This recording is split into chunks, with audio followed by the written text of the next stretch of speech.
আসসালামু আলাইকুম। সবাই কেমন আছেন? আশা করি সবাই ভালো আছেন। আজ আমি রান্না করব পেশোয়ারি।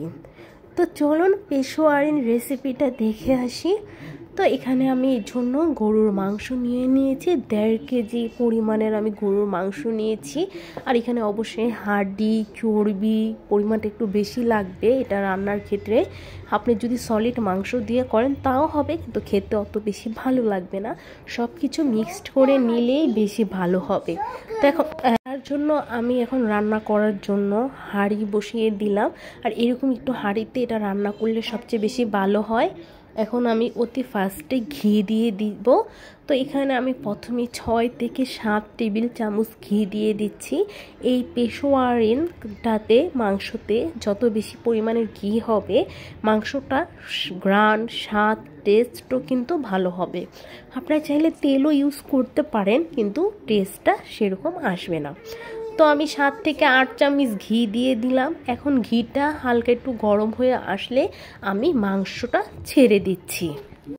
এখন ঘিয়ের ভিতরে মাংসটাকে প্রায় আমি 5 মিনিটের মতো একটু ভেজে নিব ঘিয়ের ভিতরে। তাহলে এটার সিস্টেমটাই ঠিক এরকম। আপনারা যদি ঠিক সিস্টেমভাবে রান্না করেন তাহলে আপনাদের মাংসটাও খুবই টেস্ট হবে। এখন মাংসটা প্রায় 5 মিনিট ভাজা হওয়ার পর আমি এখানে পেঁয়াজ দিয়ে দিচ্ছি। 1.5 কেজি মাংসের জন্য আমি এখানে একটা মাত্র পেঁয়াজ ইউজ করলাম। অবশ্যই এখানে মশলার পরিমাণ খুবই কম যাবে। এই 1.5 কেজির জন্য একটা মিডিয়াম থেকে সামান্য একটু বড় সাইজের পেঁয়াজই যথেষ্ট। যদি বেশি ছোট পেঁয়াজ হয় তাহলে আপনারা 2টা দিবেন। তো পেঁয়াজ দেওয়ার পরে আমি এখন আদা রসুন বাটা দিয়ে দিব।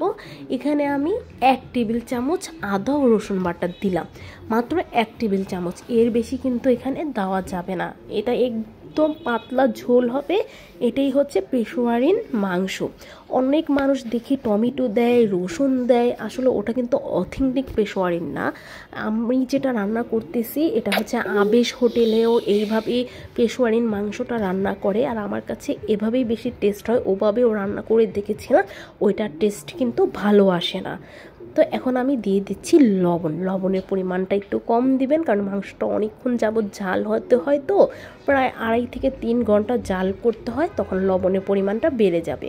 এখন আমি তেল দিয়ে দিলাম এখানে 1 কাপ তেল। যেহেতু আমি এখানে চর্বি ইউজ করেছি তার জন্য তেলটা কম দিলাম। আর কালো মরিচের গুঁড়ো দিয়ে দিলাম হাফ মুখা। শেষ। এখানে আর কোনো রকম মশলা যাবে না। দেখলেই তো পেলেন আমি কীরকম মশলা ইউজ করেছি। এখন জাস্ট নাড়াচাড়া দিয়ে দিব। জাস্ট চর্বিগুলো হালকা একটু গলে কিন্তু তেল ছেড়ে দিবে।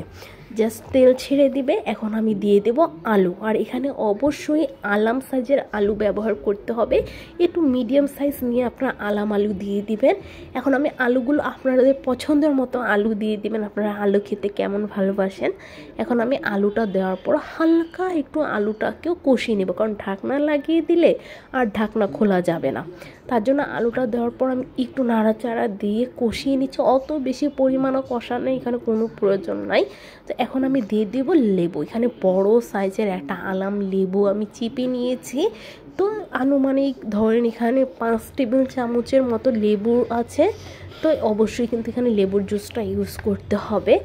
এখন আমি পানি দিয়ে দিচ্ছি হালকা, আমি একটু গরম পানি করে নিয়েছি। আর এমনভাবে পানি দিতে হবে যাতে আলু আর মাংস একদম পানির ভিতরে ডুবে থাকে। বাস, এখন আর কোনো কাজ নাই। এখন জাস্ট আপনার একটা বলক চলে আসতে হবে। বলকটা চলে আসলেই আমি ঢাকনা দিয়ে লাগিয়ে দেবো। এই দেখেন কত সুন্দর বলক চলে আসছে। এখন আর কোনো কাজ নাই, এখন ঢাকনা দিয়ে লাগিয়ে দিব। আর চুলার আঁচটা মিডিয়াম থেকেও কম করে দেবো, মানে লো থেকে হালকা একটু বেশি। আমি আপনাদেরকে আগুনের পরিমাণটা একটু দেখিয়ে দিচ্ছি যে আমি আসলে কীরকম লো করে দিলাম। এই দেখেন, ঠিক এই হিটে আমি এখন 2.5 ঘন্টা বসিয়ে রাখবো। 2.5 ঘন্টা পর আমি ঢাকনা তুলে এখন আবার নাড়া দিতে আসছি। এখনও কিন্তু মাংসগুলো একদম নরম হয়ে খুলে যায়নি। তো এর ভিতরে আমি আলুগুলো তুলে নিলাম, কারণ দেখা যাচ্ছে যে আলুগুলো আমার ভেঙে যাচ্ছে। তার জন্য আলুগুলো খুলে নিয়ে এখন আমি আবার এটা ঢাকনা লাগিয়ে আরও আধা ঘন্টা আমি সিদ্ধ করে নিব। নাহলে আলুগুলো আর আলাম থাকবে না, আলুগুলো খেতেও ভালো লাগবে না। তার জন্য আলুগুলো উঠিয়ে আমি এখন আবারও ঢাকনা লাগিয়ে দিব, ঠিক আবারও আধা ঘন্টার জন্য। তো আধা ঘন্টা পরে আমি এখানে আবারও আলুগুলো দিয়ে দিচ্ছি, কারণ আমার মাংসটা পুরোপুরি সফট হয়ে গেছে। খুন্তি দিয়ে দেখলাম যে মাংসটা ভাগ করা যাচ্ছে বা ছিঁড়ে যাচ্ছে, তার জন্য এখন আমি লাস্ট পর্যায়ে আবারও আলু দিয়ে দিচ্ছি, কারণ এখন আমি আবারও ঘি দিব, তো তার জন্য যাতে আলুটার ভিতরে আবার ঘিটা যায়, তার জন্য আমি আলুগুলো ঢাললাম। আর এখন আমি আবারও ভরে ভরে 2 টেবিল চামচ ঘি দিয়ে দিলাম। এখন ঘি দিয়ে আমি আরেকটা বলক তুলে নিব। রান্নাটা কিন্তু আমার অলরেডি হয়েই গেছে। জাস্ট আলুগুলো যেহেতু ঠান্ডা হয়ে গিয়েছিল, তার জন্য আমি আবার আলুগুলো দিলাম। তো আমার কাছে মনে হচ্ছে ঘিয়ের পরিমাণটা আমার কাছে এখনও মনের মতো হচ্ছে না, তার জন্য আমি আবার 1 চামচ দিয়ে দিয়েছি। প্রথমে দিয়েছি 8 চামচ, এখন দিলাম 3 চামচ। 9, 10, 11 সবগুলো যেহেতু ভরে ভরে দিয়েছি, ধরেন 13-14 চামচের মতো ঘি হবে। তো শেষ, আমার রান্নাটা এখন পুরোপুরি রেডি। আপনাদের কাছে পেশোয়ারিন মাংস নামকিন গোশ কেমন লাগলো অবশ্যই ট্রাই করে দেখবেন। আর আমি যেভাবে রান্না করেছি ঠিক এভাবে ট্রাই করে দেখবেন, আপনাদের কাছে এত ভালো লাগবে রুমালি রুটি বা নান রুটির সাথে খেতে। রসুন আর টমেটো দিয়ে প্লিজ রান্না করে ট্রাই করেন না, আমার কাছে ভালো লাগেনি। আপনাদের কাছে ভালো লাগলে আপনারা দিতে পারেন। আল্লাহ হাফেজ।